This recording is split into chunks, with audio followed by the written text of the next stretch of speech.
I would like to welcome you to this segment where we'll just talk about one issue that affects us the way we live in this place. I'd like to welcome you again. I'm still here with Dave Okokwasle. Yes, welcome. Welcome indeed. Now today we're going to look at private sector participation in nation building. Private sector participation in nation building. And I have guests that have joined me to look at this. They are Anthony Anambra, is an engineer and a public affairs analyst. You're welcome, Anthony. Thank you very much. You're welcome. And then Victor Ayodele. Victor is an infotech consultant. Good morning, Victor. Good morning. I'm humbled being here. Really? Yeah. You're welcome. Thank you. Okay. So the private sector is, like you know, is a key stakeholder in both urban and economic development, being a major contributor to national income and the principal job creator and employer. It may also interest you to know that the private sector provides around 90% of employment in the developing world, Nigeria inclusive. The developing world, and then they deliver critical goods and services. They contribute also to tax revenues and efficient flow of capital. That's just summing it up for the private sector. And now let's start talking about it. Let's start with you, Tony.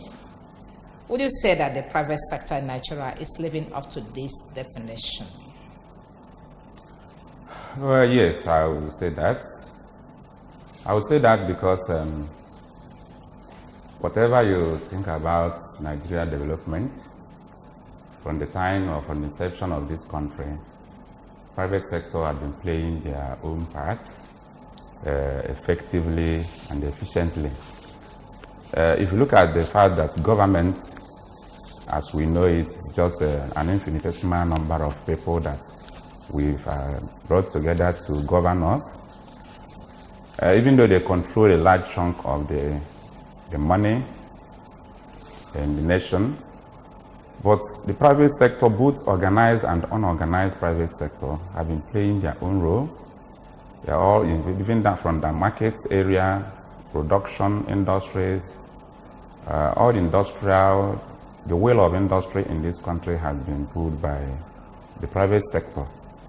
The extent that Nigeria has developed has actually been done with what I can call unofficial partnership of the government and the private sector. The private sector are doing their own, government is also doing its own. What we now look forward is a more concrete marriage between government and the private sector. More concrete marriage indeed. And I'd like to find out from you, that's Victor Ayodele, please. Do you share the same view with him? Yes. Is the private sector living up to this bidding? Yeah, I do. My experience outside this country some years back, you will agree with me that private sectors, they are the engine room of every growing economy. I'm going to give an instance. And let's take United States of America, for instance, before I stream it down to Nigeria. As I speak to you, as an IT consultant, I'm always online 24/7.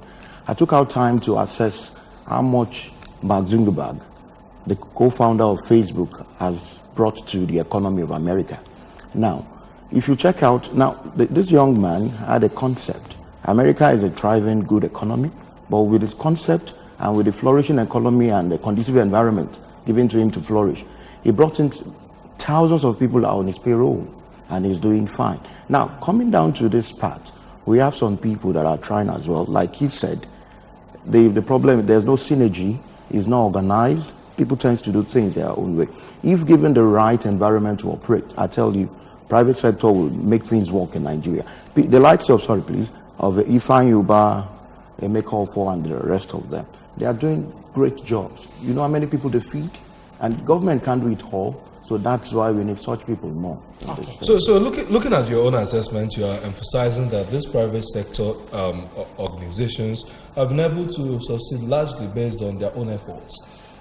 Do you think that it's because the government have not seen these people as partners in progress, or because they are seeing them as competitors rather than as partners in progress? I don't want to use the word competitors, you know. The truth is that we don't have policies in this part of the world. It's unfortunate and it's pathetic, if you ask me. Things are done anyhow. You can imagine somebody trying to do things. You create your own environment, you create your own power. All this doesn't make sense. But in a developed countries like that, these are in place. So all you need to just key into it, then you have it flow. But here you need to do all that. Just somebody like us here now. I know many people on my payroll, but it's not easy. Trying to do things, no policies, no law, helping us to at least to flourish at par those in developed nation. That's the problem we have in this part. So Okay. You see when you ask that question, I really like. I was actually going to ask you that if they contribute this much, that the private sector, to the economy of any nation, how come they are not part of policy making in the country? Please, I want to really get back to this, my brother's question first. Go ahead. I remember a governor that had been in my state here. Before he came in, he said he's going to fight crime with employment. Unfortunately, while he was in government, I couldn't say I see any industrial layout that sprang up within that period. And like Ayodele just said, the synergy that is expected is that, of course, government cannot employ much, but you have to put in an enabling environment for private sector to really employ, because it's the private sector that will employ. How many people can government employ? Very, very infinitesimal. But if you look at what we really know as private sector, all the industries, all the factories, all the markets, moving haulage of goods are all under the private sector. Now, can you imagine what a state will look like if the government takes it a point of duty to open industrial layout in all the local governments? All the local governments. There have been industrial layouts opened by government in the past, but it did not work. Wait a minute. How do you open industrial layout? It's not about government going into... no, not layouts, I mean to say industries, government-owned industries. That is where I know where you are going to, but that is not what we mean. Industrial layout is that government will open up an area, take road into this area, take electricity into that area, take water, some of the basic infrastructure. Map out the plots, 2 plots, 3 plots, 4 plots, designate it, and invite private sector to come and take over. Build industry. You can develop your CFO and hold it and say after 6 months, if you have not started building your site, developing your site, we revoke your CFO. And then there are things, I'm not talking about government building industry. It's not government's duty to build industry. How many industries can they build? So the point I'm trying to make is, take for instance a typical state and open industrial layout and invite investors. Our people are out there in the north with a lot of what I call political problems. Can't we bring them back? Can't we open industrial layout and invite them to come and start building even toothpick industry? Let me tell you, if we have industrial layout opened up, well organized in every local government in this state, within the next 5-10 years, this state will be the Japan really. It's as if you will stop building residential buildings in the industrial layout. That's what we're stressing. Sorry, please, let me chip in something there. Now, if government should come in like he said, there's a whole lot that will happen. I'm going to link it up to Mark Zuckerberg because he's one of my main guys I look up to. Now, Mark, as it were, in US, you know what he did?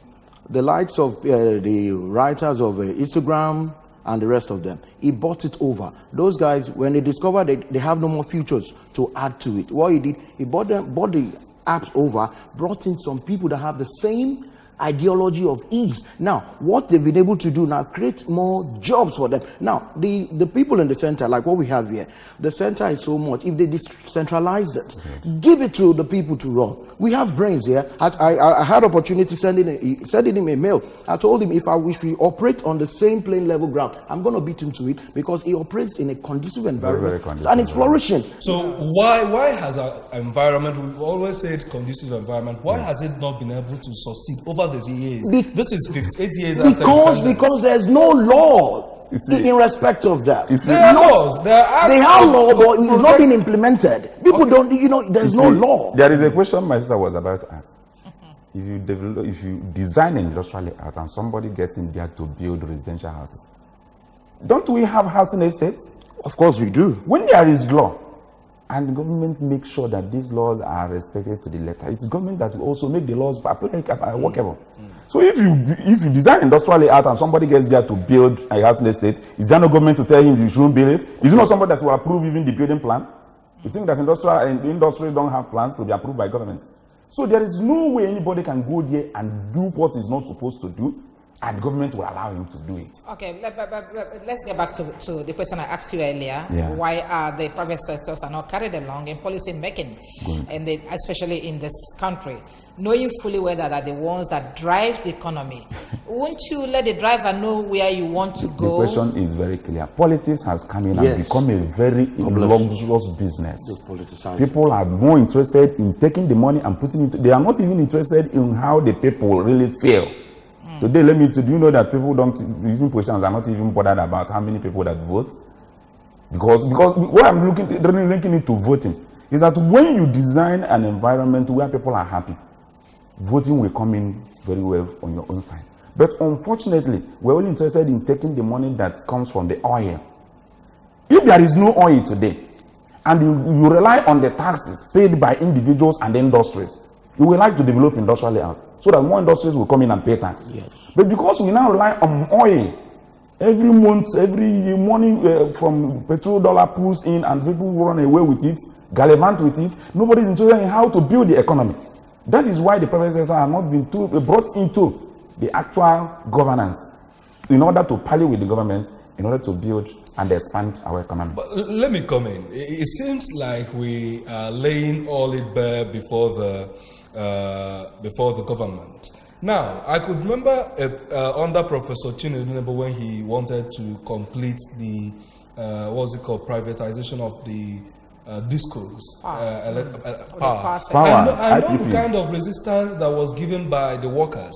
And you begin to look at our welfareists and a bit of communism system that we practice here. It seems the workers or the people are not even ready to find private sector individuals at the driving seat of policymaking. No, that's not true. Like he said, virtually everything in this part of the world is politicized.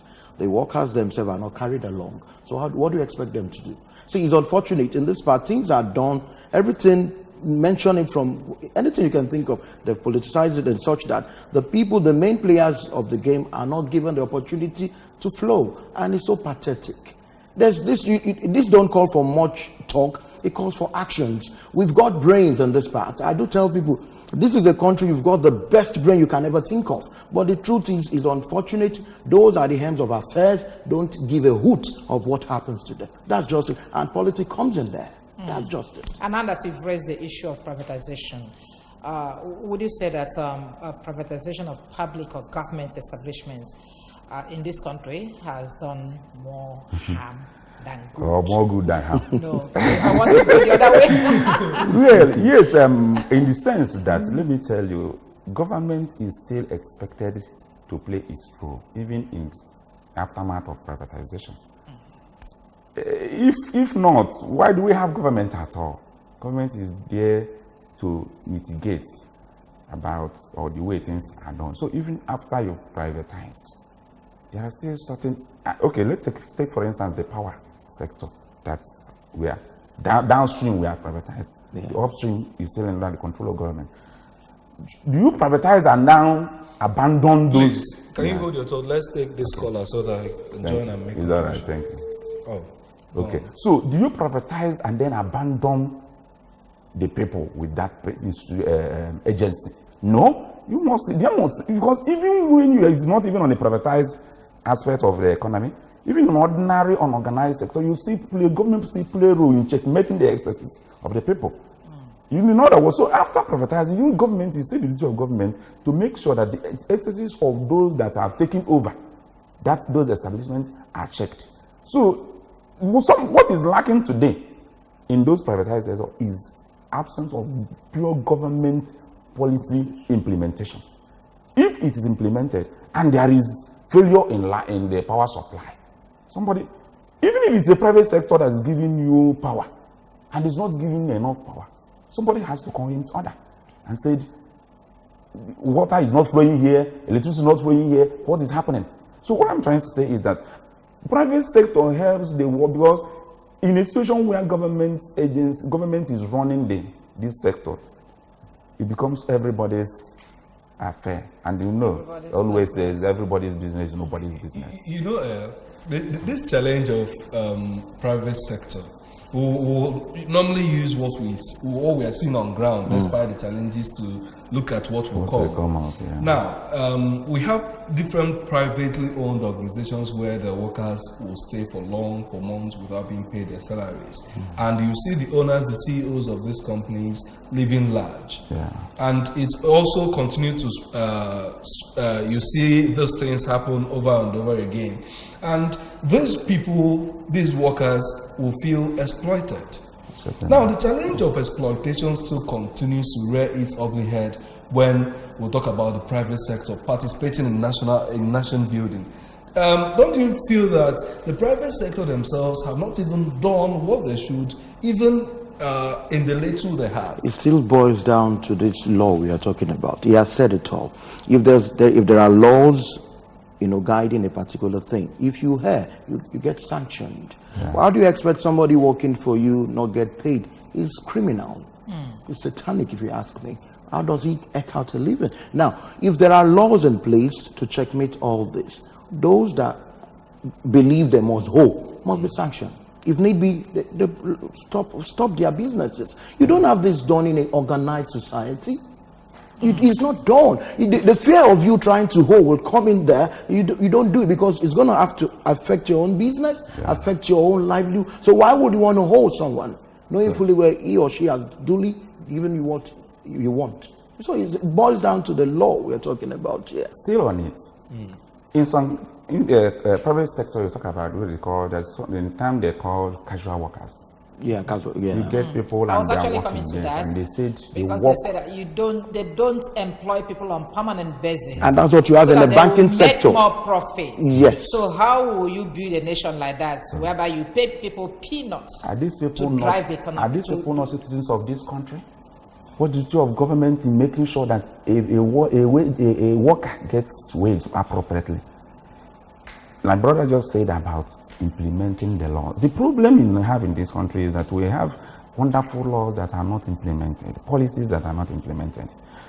If it is stated, for instance, let me say, the National Assembly comes out and said, no more casual worker issue in this country. For whatever, just give me an example. Yes, give me an example. And if you discover that it's still being operated in one institution, you sanction the place. Of course. And when you sanction them, it's stopped. Okay? When you talk about not paying, I was listening to one radio station today. Somebody calling from one state in Nigeria said they've not been paid for many months. Somebody, even a pensioner, said for 30 months they have not been paid in one state in Nigeria. It's an act of irresponsibility. It's irresponsibility. So the point we are making is that Nigerians must have to understand that whatever you do, whether in private sector, whether in government, you put human face in them, and then you play it according to the rule, the law. The policy. But there's another angle to what we're talking about, especially about privatization. Yeah. They say that some of these workers will not want government establishment to be privatized simply because Nigerian workers, like they said, are lazy. They know if you get into the private sector, they will drive you like horse. Certainly. You understand? But in the government establishment, you just stay. who wants to be paid? Not doing much anymore. And you get to see all this in federal ministries. You walk in there. I can give 2-3 examples in Mabuchi Eagle Square, Ministry of Powers and Steels and Finance. You come in there, you see all these top level 12, 13 officers doing nothing. What they do all from morning till night is just chat and chat, expecting money being paid. Like, if we keep discussing this, if there are good laws in place, things will set in place properly. Talking about the issue of casual workers, we have issues where it seems these casual workers, even though there are laws, but they are not well protected by the law, that even a casual worker cannot go to court to defend being exploited. How do we challenge that concept? Yeah. How do we challenge that? It's still going to boils down to the same people governing us coming together. I'm going to cite there's such case happened somewhere in Niger right in our background, because my dad retired in Niger right. Somebody had a problem like that. Now he had to sue the management of Niger right.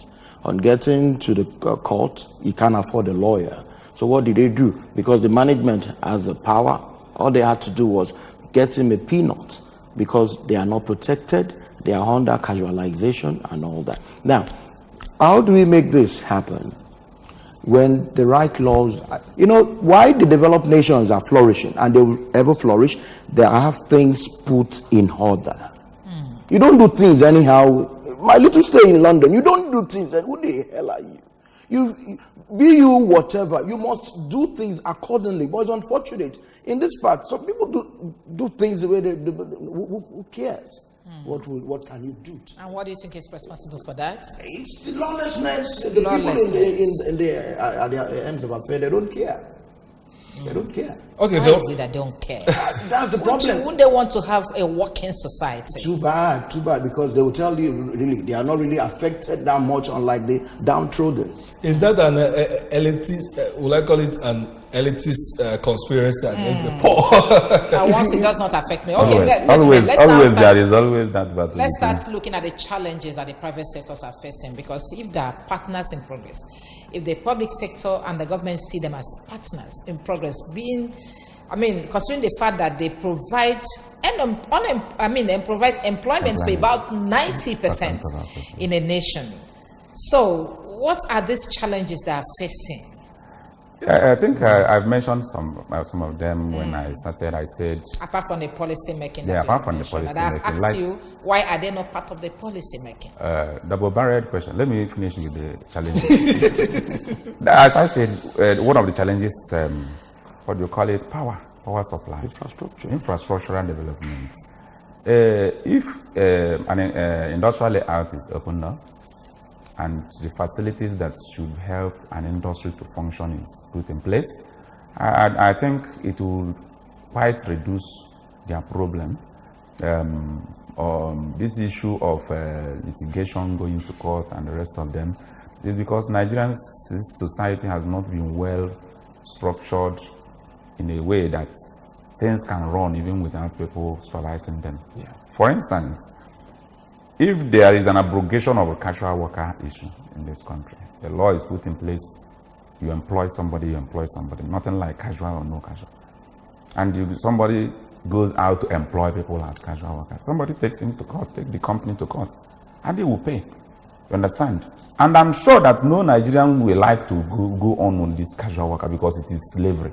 It's very, very slavery. So those issue of, in fact, the problem, I don't want to talk about policy in the sense of laws and this as if the challenge is so to say, but I want to look at the infrastructural deficiency that has been challenging the private sector. The land acquisition, the CFOs, the electricity, power supply, and a lot of road. Somebody must have to take his well into the warehouse, that's the raw material, leading to the yes, and pull out the outcome and produce from there. Are the roads in order? If we don't put together very well the roads we apply generally, who goes to talk about the industrial layout roads? So these are things that actually disturb the private sector. And some of the things. Let me quickly chip in. It's only in this part of the world you have to create your light. Your supermarket, water, even. Your supermarket, your school. There's nothing government does. And at the end, they come to tax you. Pay this, pay that. And I want to come in from that angle to you, who you are into infotech. Yeah. And we know how powerful our networking here. How are you succeeding? The truth is, I give God the glory. At least we must eke out a living. Yeah. Keep the body and souls together. There are so many concepts. But it's unfortunate the amount of fuel burn. What do? You just have to keep doing it till things, normalizes. And even as you're talking about this issue of ICT infotech, The other day I was asking somebody, sometimes you go to the bank, somebody tells you there's no network for you to draw your money. Yeah. I said, is it the way those people who brought this technology to us? No, the truth but is, unfortunately, most of our they wire their own. Yes. They wire themselves together, just like initially you have even water supply wired around this, you connect. So in their own area, they wire the society the same way so that if you build your this, you connect. And this wire linkage is not even presently, this iCloud of a thing, there's a society now, an iCloud thing is a one-stop IT center online. You do whatever, but it's unfortunate the technology hasn't really gotten grounds in this part. So we are trying to push, if by God's grace they'll buy into it. Okay, talking about these challenges being faced by the private sector, I would like to remind you that the banking sector is also a private sector, and then the telecommunications, they are also private sectors, but they are thriving amidst all these challenges. So what excuse do you have not to thrive? Well, we're not. I remember I started by telling you that private sector have been doing their best. Whatever we have today in this country, in area of development, private sector have played their 90% role. So they've been eking out, just like he said, eking out their country. Apart, is it not doing well here? Of course. In spite of the so-called transportation system, this and the rest. So many of our brothers are still somewhere claiming that they don't have an enabling environment to invest. But Innocent is doing it, and very, very privately we're doing. Now here, Millennium is also doing it. So there are so many other private sectors. What we are only trying to say is to get what we regard as maximum output from them. That's why we want government to do more. Government. But I know that Anambra State government has provided the enabling environment through ASBA, that you and so many other agencies they have raised up. Yes. And ANSIPA. Okay, yes. That you can go and ask for your land, and then you even be given a soft landing for you to establish a good industry that will employ some people. That's a good one. If other governors can take a cue from there, it will at least lessen some. And some other people have assessed this. I would like to add to this. I would like it to be moved, stepped up from that angle. After establishing ANSIPA, let's add some touch to it. Go out. Government has land in Mbakude. Partition it. Take this road that's run from this side. This is Ekweme Road. This is to Mbaku, that area. Build it up. Take light into that place. Partition the housing industrial layout there. Then take it as a duty to invite those people. In fact, if we set up what they call liaison officer in every state of the federation, to mobilize, to mobilize those our brothers that are doing business in all over the world in liaison officers. Their job will be to, first of all, carry out census of those people who have such industrial concern outside. Can you bring 10% of your investment down here? Please. There are tax, we can give you a holiday. I think the certain things can be done so that we good. No, I am trying to. I'm discussing generally. I'm not going to be particular about any particular government. So, in that particular way, government will not be able to lure these people back, because to move even your investment, there are a lot of things. Even to move you from your house where you are living to another place, there are a lot of problems. So you must have to assure those people that government will give you certain incentive for you to come and live, because that person's investment will or push up the economy of the state. If a state is highly industrialized, life will change. A lot of things will happen in that state. Thank you. Let me bring you in. We are about to start to find solutions. Now, we have private sector investors and players always shouting that some laws are suppressing. How do we begin to address such suppressing laws? We need to start looking at them. If there need be, we'll abolish those laws. At least let them go off. Give room for free trade. Give room for free player into the market. The laws should be abolished. Laws that are not friendly to are better still amend. But if it can be amended, they should let go of those laws and let people come in. People want to do something, but the environment is not conducive. Okay. That's another thing we did not touch when we are looking at challenges, though there are so many of them. What about patronage, Tony? I know that some people who has invested here over the years are still talking about people not patronizing their products or preferring foreign-made goods to their own. Don't you think it's one of the challenges? Yes, there are a lot of things that give into that. I remember somebody here, I think somebody had been here one day, we were talking about one state you had been to, I think in Germany or somewhere in Europe. He said, there's a car industry in that state. And it was made that almost everybody in that state patronizes that car industry, buys from the car industry. You get the point? And by that, the industry will have enough money to invest more. Patronage is one. What really needs to people not patronizing, first of all, is poor quality. And what can lead to poor quality? When there is infrastructural decay, where there is absence of this enabling environment. For instance, if somebody produces something at a very high cost rate because of power, lack of power, and the cost is so high, you don't expect people to come and buy very high cost material or goods when they can get one that is mass produced at a very cheaper rate elsewhere. Or imported. Or imported. Because they do mass production because of the economy. They do mass production and they produce at a very low rate. So the point, therefore, is that patronage is, I'm saying, bringing some of these measures at the doorstep of government. Government can help these patronages to increase. Encourage people to buy yourself. Let me tell you, I don't believe in somebody preaching you to buy local goods and go abroad for medical treatment. The only way that can happen is if there's a law that will make you buy from there, then they'll be but I don't believe in forcing somebody. You say you were in London. Those of you, the bintos. Yeah, I know that most times you do even your domestic shopping from London. Of course, the fact is that, like he said, he has said it all. There are laws that will make you, whether you like it or not, you must patronize a particular Before you product. go on, please, let's see who has joined us. Yeah, hello. Hello. Hello.